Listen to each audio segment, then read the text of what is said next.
Welcome, everyone.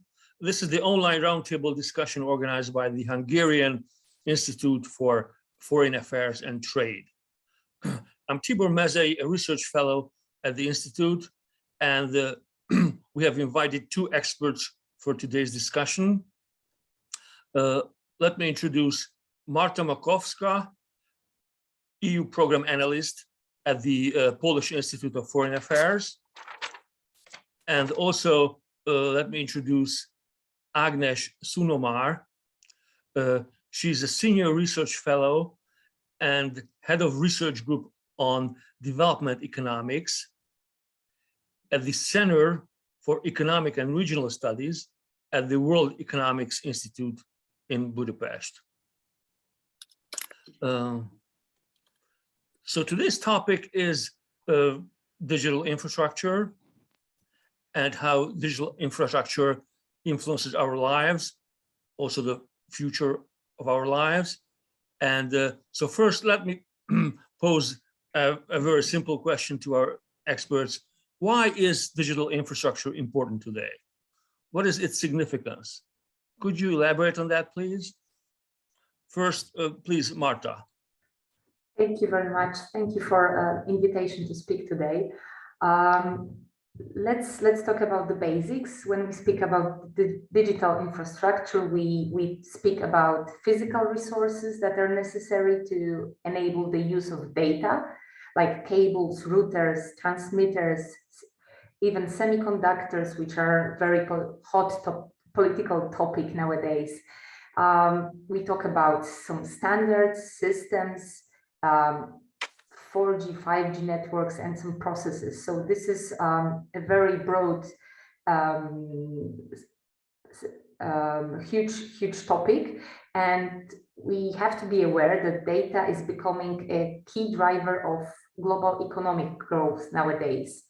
And the dependence of the economics on the data will grow.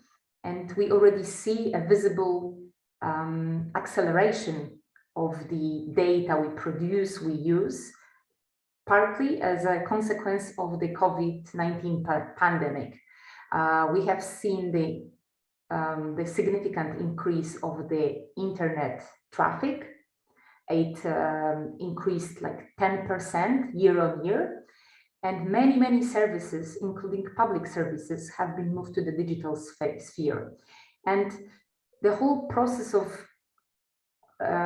digitalizing global economy has become a field of competition, of global competition, in which we have now, I guess, several frontrunners.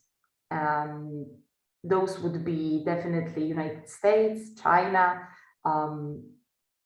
EU, and some other Asian states. And I guess we can talk about this, just to be brief, talk about this competition, global competition in two dimensions.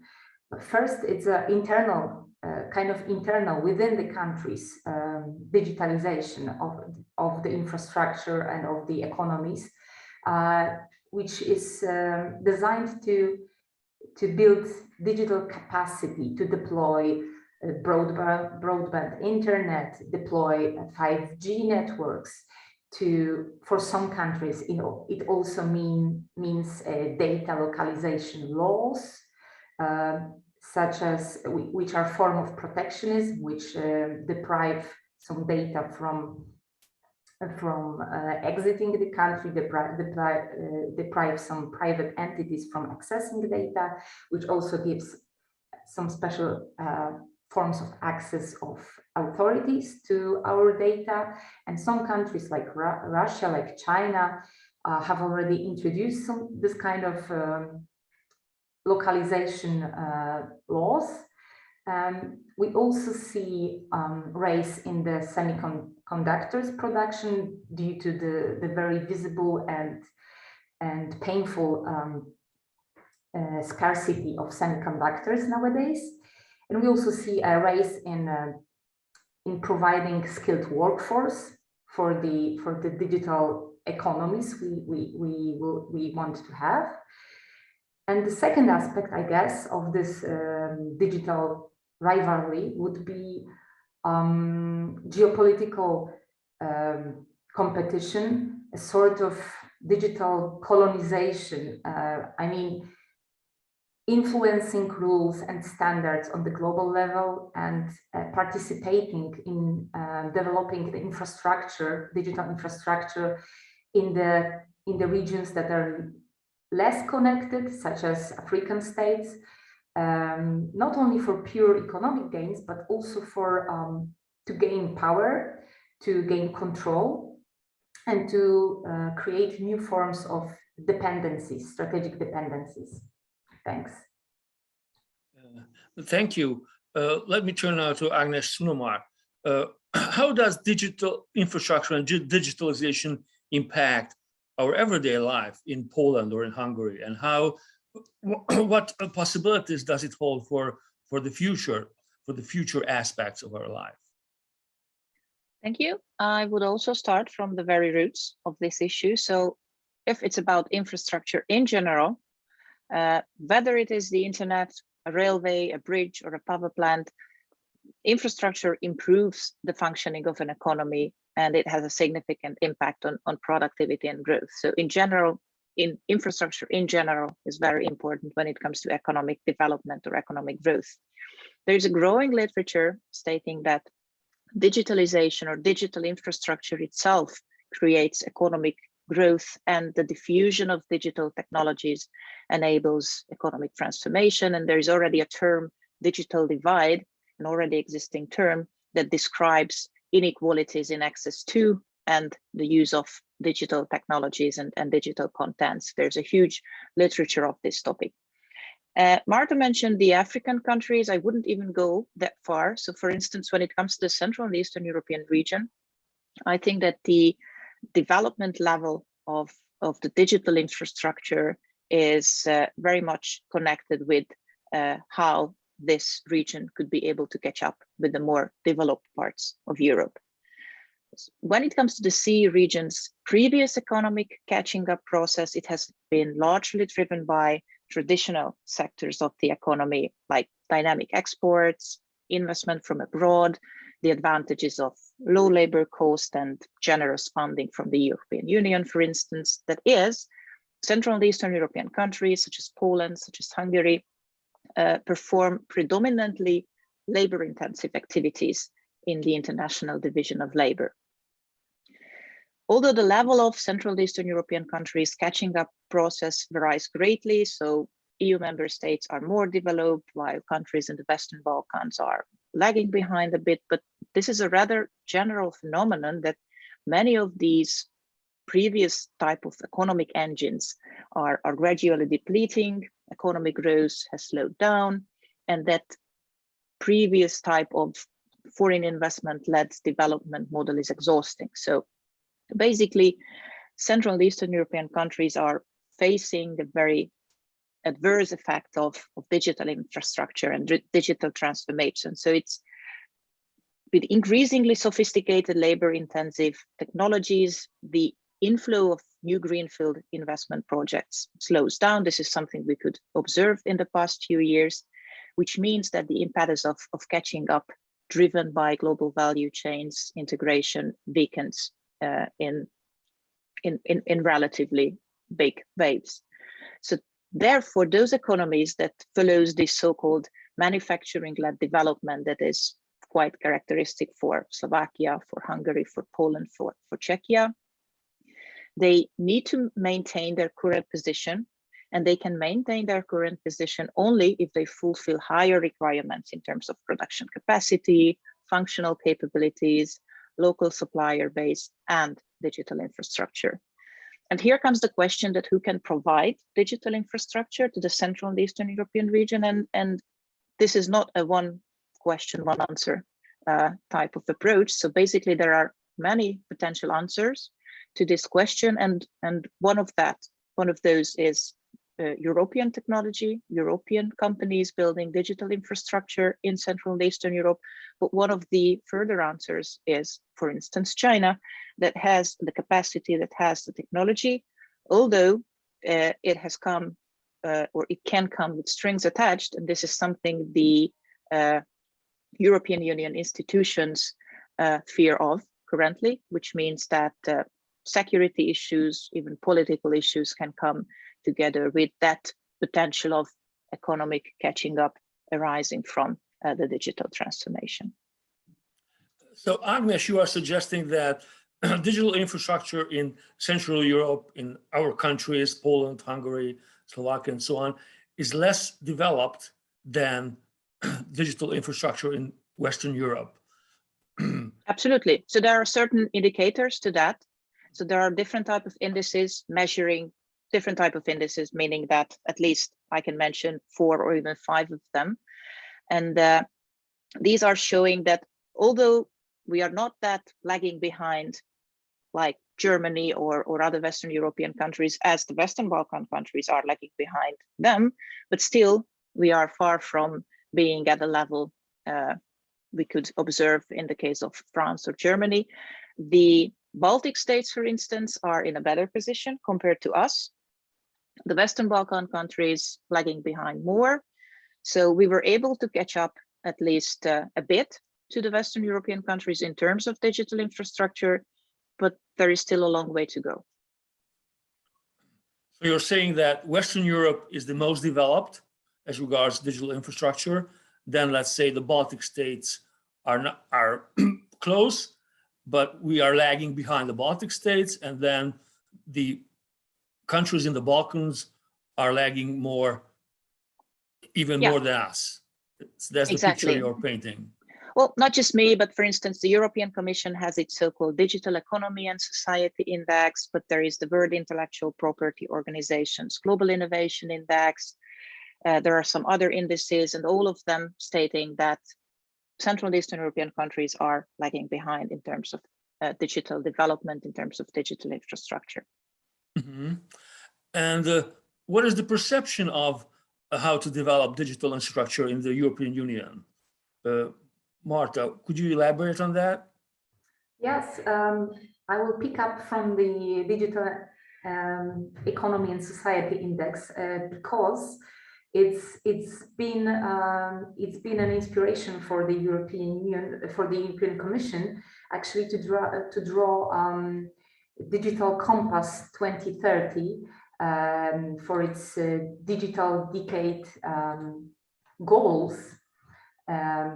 And this compass, this strategy, this digital strategy of the EU, which was drawn last year,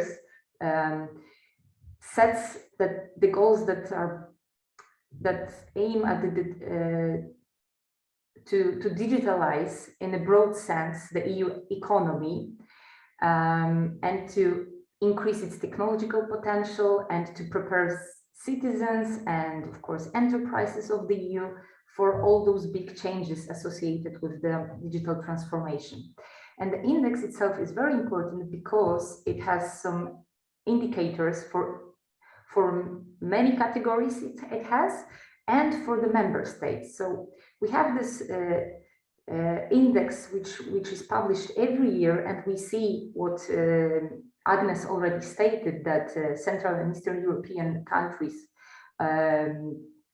such as Hungary, such as Poland, are usually in the last places in this index. I mean, Poland is usually on the 23rd, 24th position, and this is very important because this index gives clues and gives some suggestions what particularly needs to be improved in which domains.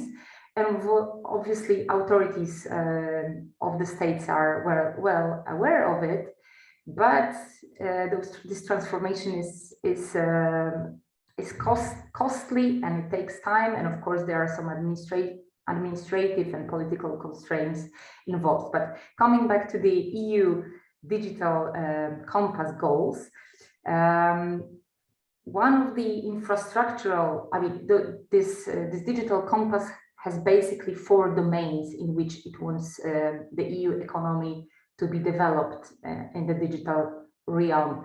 its society angle, its infrastructure angle, its business and public services angle. And in terms of infrastructure goals, one of the crucial points is 5G, deployment of 5G network across the EU. The aim is to cover all populated areas by 5G network by 2030. So we still have 8 years. And it also states that each household should have access to a gigabyte internet connection. So we are aware of the fact that the broadband internet is crucial for improving the flow of services, digital services within the EU, for the development of enterprises and so on and so forth. Also, of course, in the domain of infrastructure, European Commission states that it wants to double the EU share of the production of semiconductors to 20% of global production from the current 10%. Many other countries, also United States, but also China have also some strategies and goals drafted in a very similar period of time to become the leaders of the semiconductors industry. And this area of geopolitical rivalry. And till now, the EU, what has been done is that this year, in the beginning of this year, in February, the European Commission published the proposition of the EU Chips Act, which is a robust strategy of developing the semiconductor production of the next generation semiconductor, which not necessarily answers the shortage of semiconductors we have now.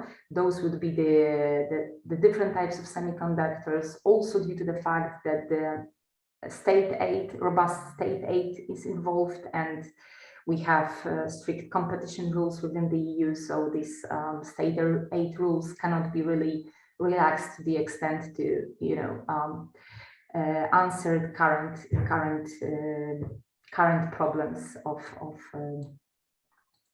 lack of semiconductors. Another issue that the European Commission stated in this digital strategy is also develop the project that will allow companies to reduce the dependencies on the non-European data storage service providers. I mean, data storage is also a huge political topic. Till recently, over 80% of the EU data has been stored outside of the EU, mainly United States, by the US companies. And the EU is well aware of the fact that we have basically lost the race in the cloud computing domain. But the European Commission comes up with the new initiatives, such as edge computing, which is kind of a complementary technology to the cloud computing. It would allow faster data transfers thanks to the use of so-called edge nodes, which are located closer to the smart objects, to the connected things that we use, because this edge computing and cloud computing are basically strongly associated with the development of the Internet of Things, of the 5G networks, and the technologies that involved much more faster connections and capacities of data transfers. This is basically the EU plan for the enhancing digital infrastructure within the EU, and we also have some projects concerning global level, such as Global Gateway strategy, which has been presented in December last year. And the aim of this strategy is to increase the EU's infrastructure connections on the global scale. It's been drafted mainly due to the concerns about China's Belt and Road Initiative, both in neighboring countries, meaning, for example, Western Balkans, but also in some developing countries that are far from Europe, especially African countries.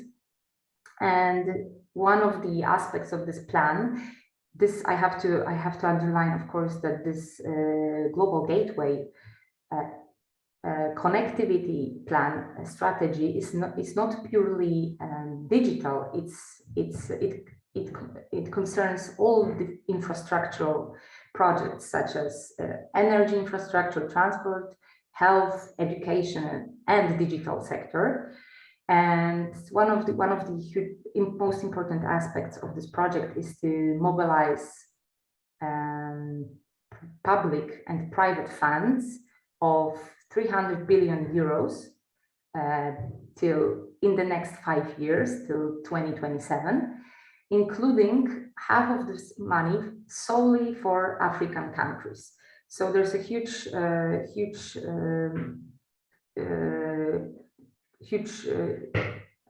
concern about the African states,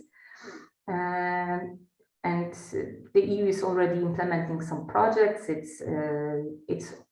For example, it announced a plan for Nigeria to invest approximately 800 million euros to build digital infrastructure such as fiber optic cables and data centers, and also to promote regulatory frameworks that promotes the EU's digital governance standards.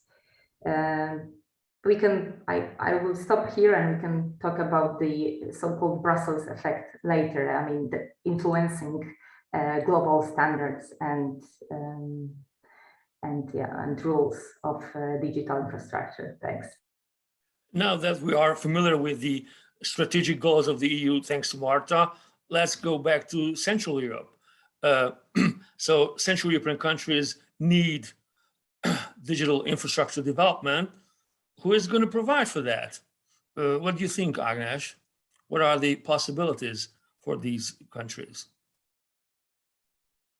Basically, it seems that mainly, at least from the European Union's perspective, it should be mainly European companies that are helping the Central and Eastern European countries to be more developed or to catch up to the more developed European countries level. But of course, from a purely economic point of view, it could be other players, other actors as well, including Chinese companies, because they possess the necessary technology.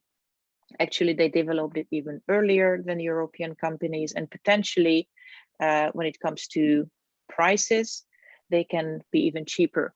So if we would consider purely economic rationale, then it would be quite obvious choice for Central and Eastern European countries to vote for China in this question. But the problem is, or I don't know if it is a problem or not, that this question, that is whether to engage with Chinese companies in developing digital infrastructure, has at least 3 dimensions, and only one of those dimensions are economic.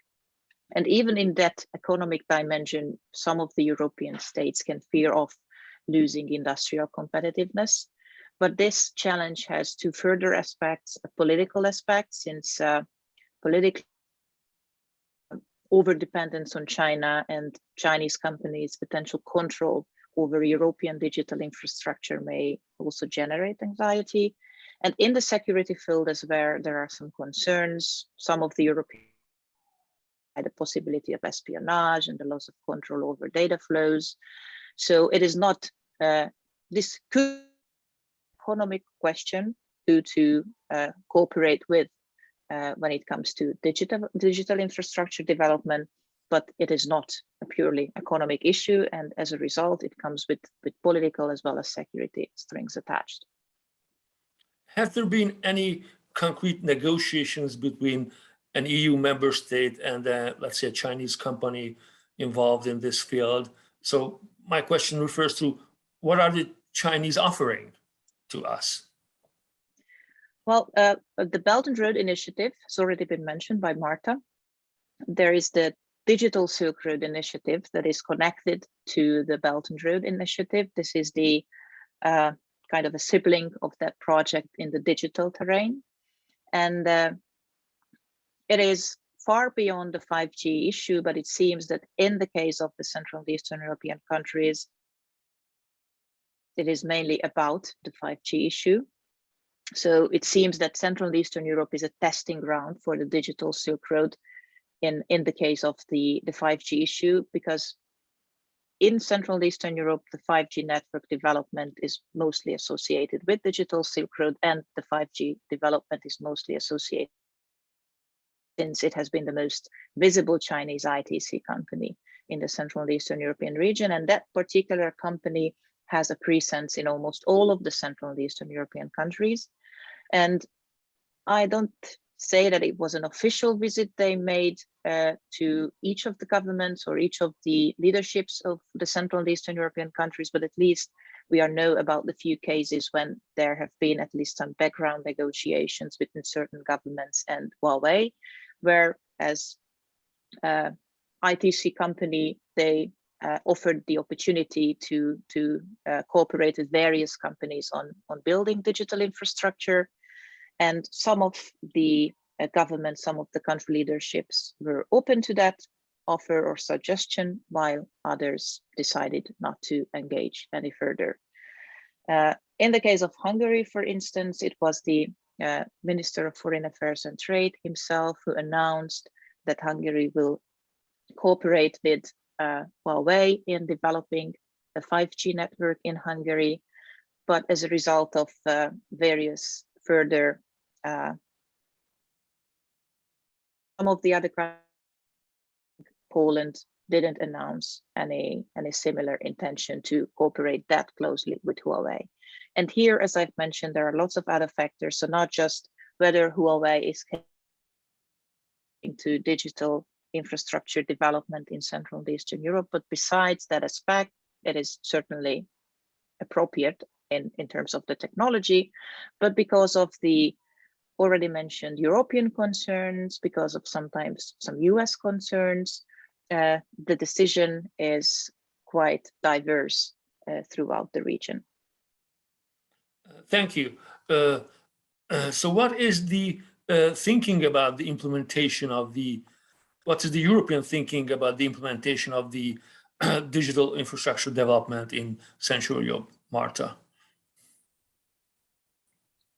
Well, picking up from what Agnes already said, I think that there has been a strong external pressure on the European states, especially Central and Eastern European states, from the United States in terms of digital infrastructure, namely to exclude Huawei from cooperation. And as it has already been said, the results were mixed, but I would say to some extent the success of the United States is significant. I mean, most of the EU states for now have, at least verbally, some of them by special laws, regulations, excluded Huawei from rolling out the 5G networks, which is of course also a complicated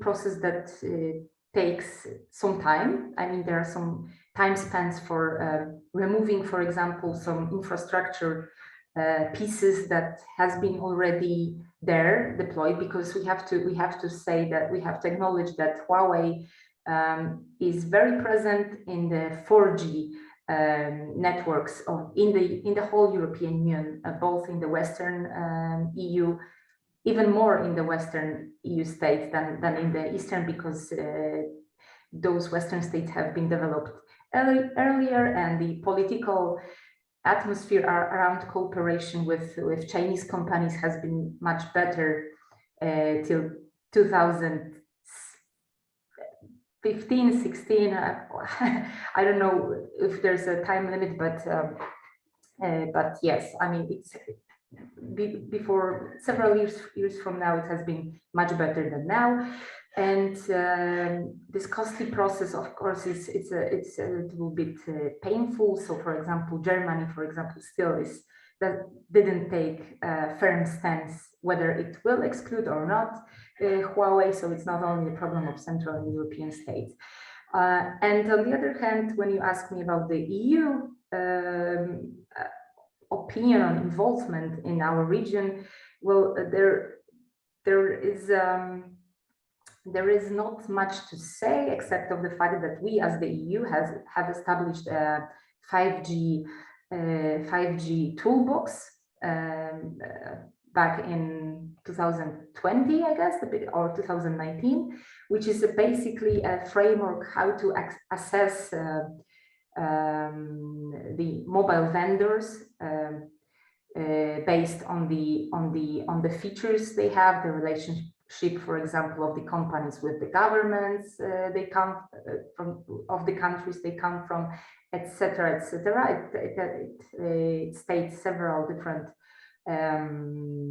indicators to assess, and of course the EU leaves the final decision to the member states. So there's not huge involvement. I would say that the pressure from the United States was the most significant factor, because the United States basically have this agenda, and I guess that we are slowly, as the EU, trying to cooperate more closely with United States.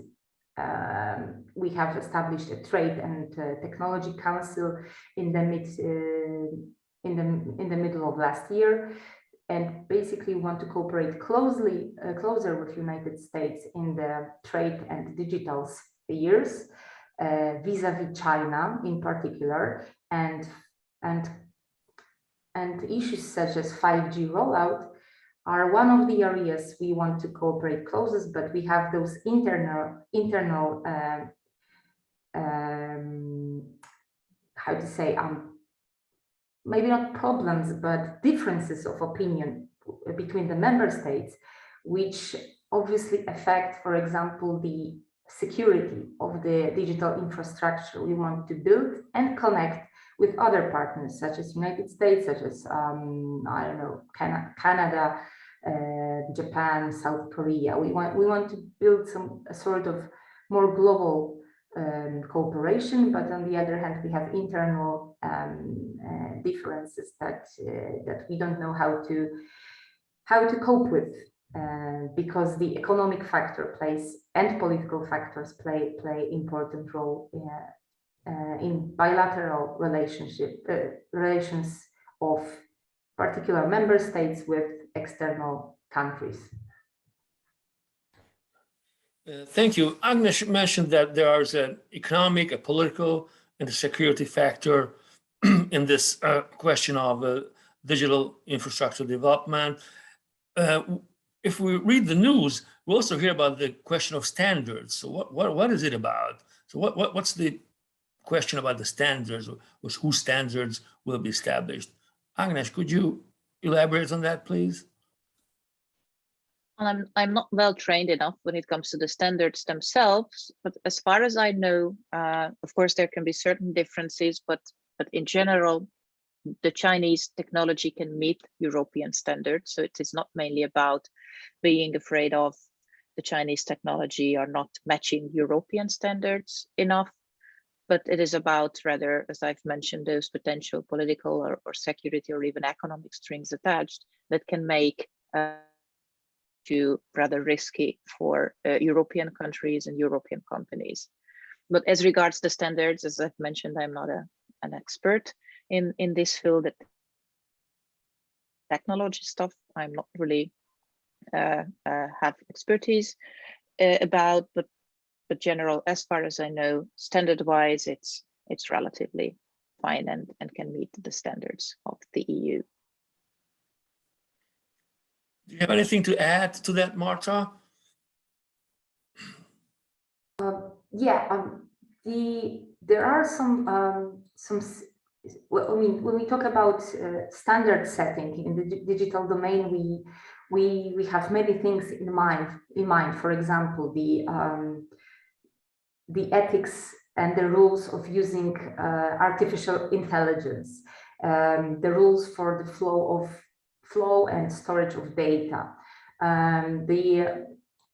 the telecommunication standards, and we have some international bodies that that work on those standards.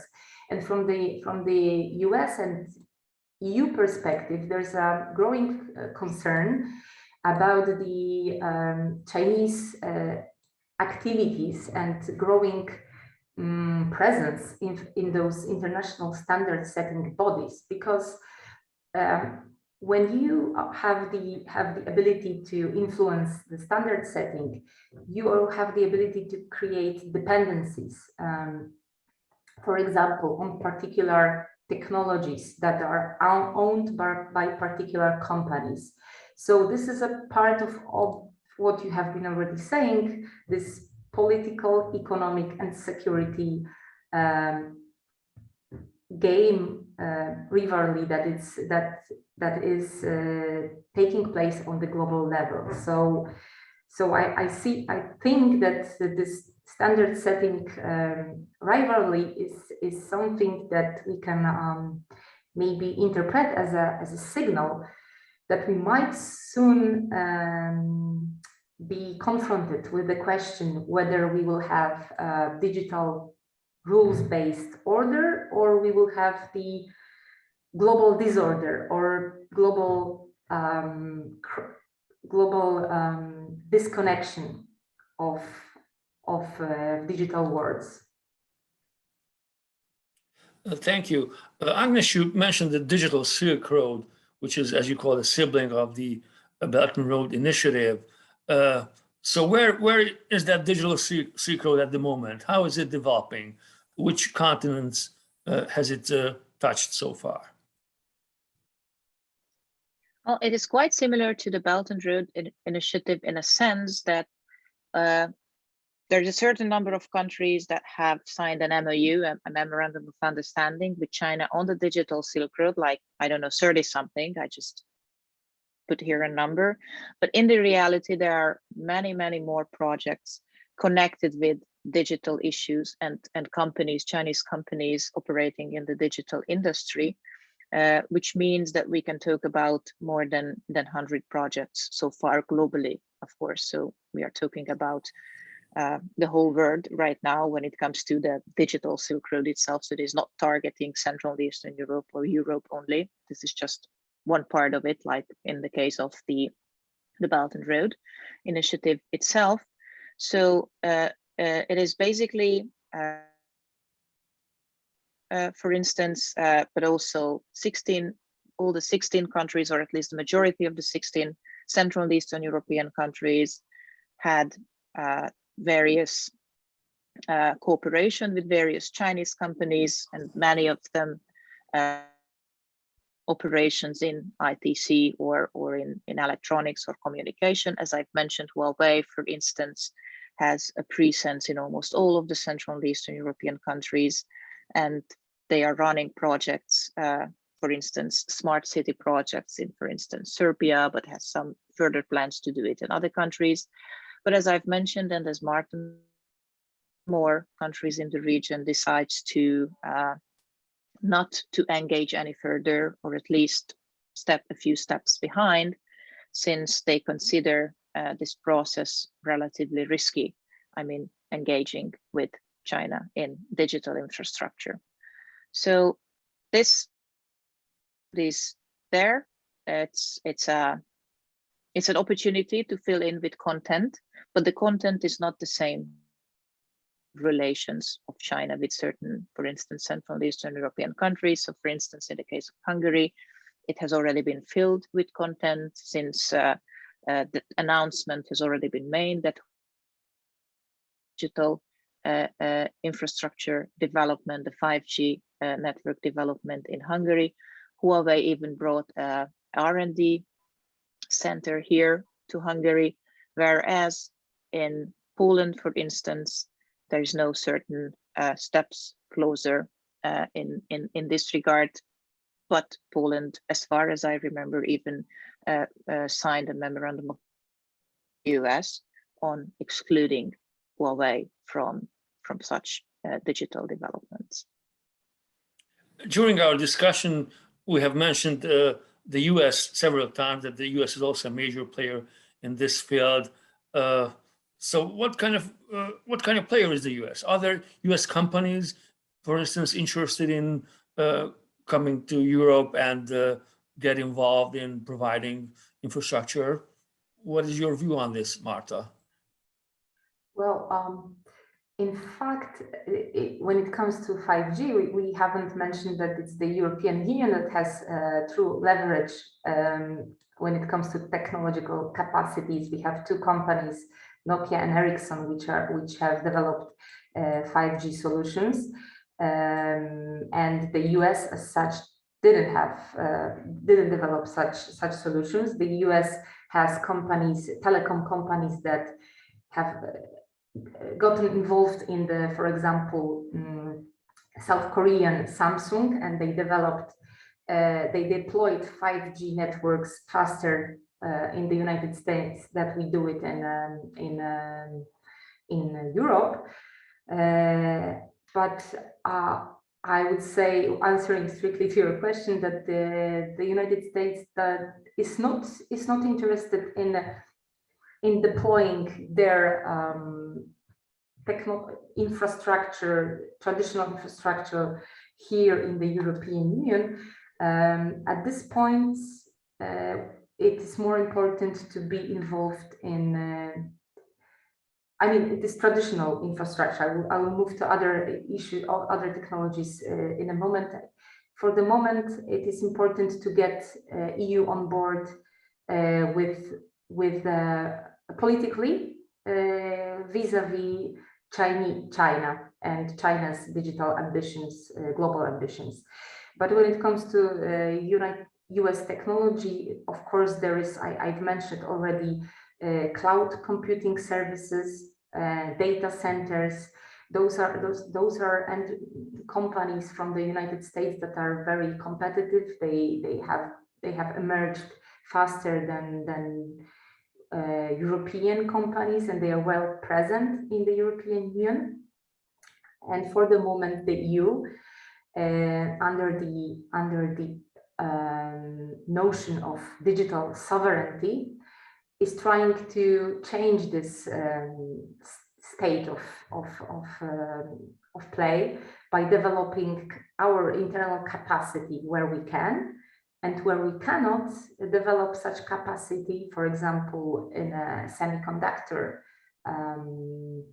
sector, because it involves just too many different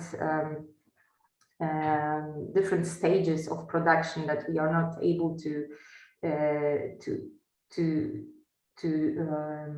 perform in the European Union. The EU is willing to cooperate with the US and also with other partners from, for example, South Korea or Taiwan. We are recipients of the US services, not hard infrastructure at the moment. Thank you. What is your, let's say, forecast for the future? Are there going to be more countries involved in developing digital infrastructure? Are we going to have an even stronger economic competition on this field? What is your take on this, Ágnes? It's quite difficult to tell. So I don't think that it is as easy to develop 5G development capabilities as it was easy to develop anything else. So this is a relatively new technology. Some of the Chinese companies are already working on the next step, 6G. So we already heard stories about that, which means that probably the Chinese position and the Chinese capabilities are getting stronger and stronger, and a lot depends on the perception of those capabilities by the US, by the EU. I think that a lot of that rather negative reputation of the Chinese technologies has to do with the US-China trade war. So that the US pressure that has been mentioned by Marta, as well as myself, has been mainly the result of, or one of the side effects of the US-China trade war.